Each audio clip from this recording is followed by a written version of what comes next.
Айша жеңгеміз қызғаншақ. Иә. Қызғанады, иә. Қызғанады ғой. Көп қызғандырасыз ғой. Өйткені бұрынғысын білет, жүргіш Бірақ болғанын мен білет, жасыратын түгі орысша жоқ. айтады ғой, подкаблучник емеспін. Онда үйде шешімдердің барлығын өзім шешем. Жаңағы налево дейді ғой сіз енді сол. Солға барасың ба, бармайсың ба деп сұрап отырсыз ғой. Сондықтан да мен бұл жерде солға баратын уақытым да жоқ қазір. Егер шын керек болатын болса. Ал сізге шындық. Яғни жүргішсіз бәрібір де, Мен ондай сатқын емеспін.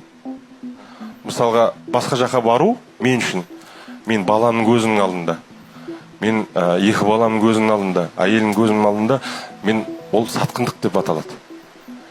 Мен мысалға бір Алладан қорқам. Мен өлімнен, ешнәрседен қорқпаймын. Адам баласынан мен ешкімнен қорқпаймын. Сондықтан да бұл жерде менің көзім ашық.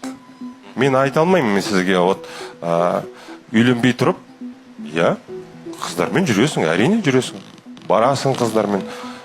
Мен өте жақсы барғам. Өте жақсы жүргем қыздармен. Оның жасыратын ешнәрсесі жоқ.